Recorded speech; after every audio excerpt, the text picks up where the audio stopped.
आज है 2 मार्च 2026 दिन सोमवार। नमस्कार, स्वागत है आपका डीजे न्यूज लाइव में। चलिए देखते हैं देश और दुनिया की बड़ी खबरें। सबसे पहले आप ये खबरें कहां से देख रहे हैं हमें कमेंट करके जरूर बताएं। साथ ही हमारे यूट्यूब चैनल को लाइक और फॉलो करना बिल्कुल ना भूलें। पीएम ने सुरक्षा समिति की बैठक बुलाकर पश्चिम एशिया में फंसे 29 लाख भारतीयों की सुरक्षा पर चर्चा की है। मोदी ने यूएई और इजराइल के राष्ट्र प्रमुखों से फोन पर बात कर नागरिकों की सुरक्षा की भी चर्चा की है। बता दें कि इस समय ईरान में 10,000 और इजराइल में 40,000 भारतीय मौजूद हैं।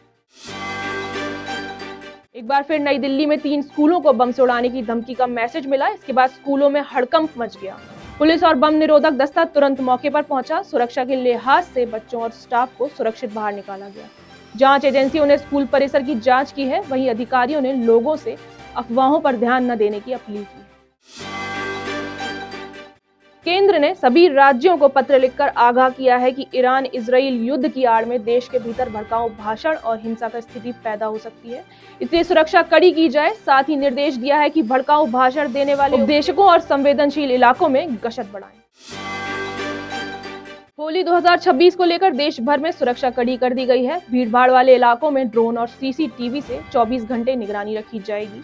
होलिका दहन की ऊंचाई 10 फीट से ज्यादा नहीं होनी चाहिए और पास में 1000 लीटर पानी रखा जरूरी है। Drink and drive, triple riding और हेलमेट न पहनने वालों पर सख्त कार्रवाई की जाएगी।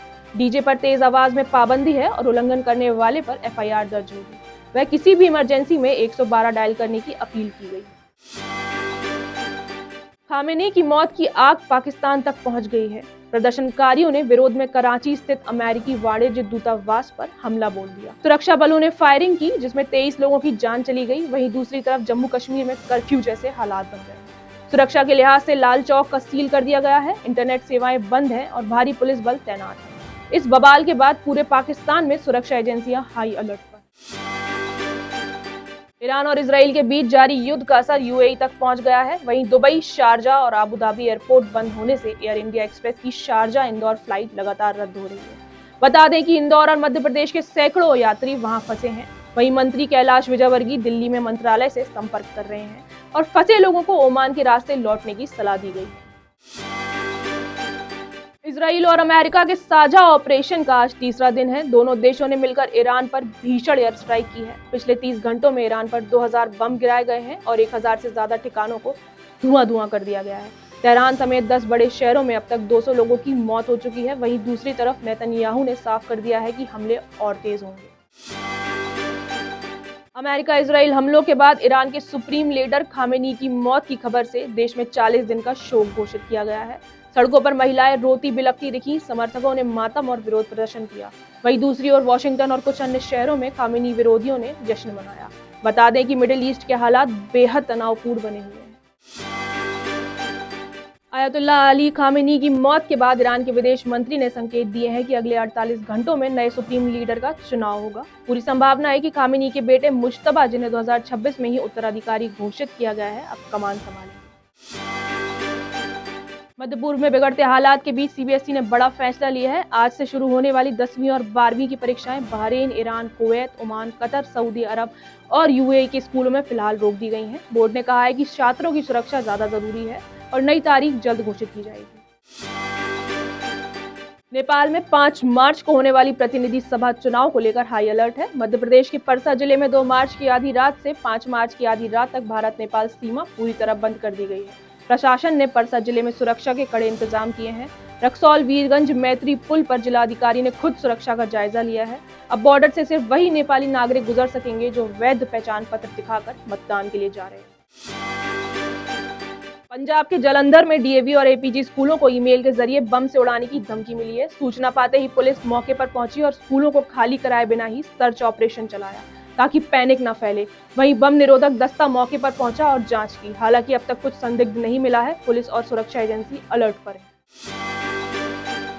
यूपी के बहराइच में संपत्ति की लालच में कुल्हाड़ी से 4 का कत्ल। यूपी के बहराइच में रूह कांपने वाली वारदात हुई। एक युवक ने संपत्ति की लालच में अपने माता पिता, बहन और दादी को मार डाला। वह परिवार पर 30 मिनट तक कुल्हाड़ी से ताबड़तोड़ वार करता रहा। वहीं बीच बचाव करने आए बड़े भाई की भी जान लेने की कोशिश की, लेकिन किसी तरीके से वो बच गया। बता दें कि 10 साल के भतीजे ने अपनी आंखों से इस खौफनाक मंजर को देखा। यही नहीं, आरोपी ने लोगों को देख खुद को नुकसान पहुंचाने की कोशिश की और उसका अस्पताल में इलाज चल रहा है। पुलिस टीम ने हमले में इस्तेमाल कुल्हाड़ी बरामद कर ली है और पुलिस मामले की जांच कर रही है। जंग की खबर ने दलाल स्ट्रीट को हिला दिया है। सेंसेक्स आज 1000 अंक से ज्यादा टूटकर 80,000 के स्तर पर आ गया है। रियल्टी और ऑटो सेक्टर के शेयरों में सबसे ज्यादा गिरावट दर्ज की गई है। वहीं दूसरी तरफ कच्चा तेल 10% उछलकर $79 पर पहुंच गया है। जानकारों का मानना है कि तनाव बढ़ा तो भारत में पेट्रोल और डीजल की कीमत बहुत ज्यादा हो सकती है।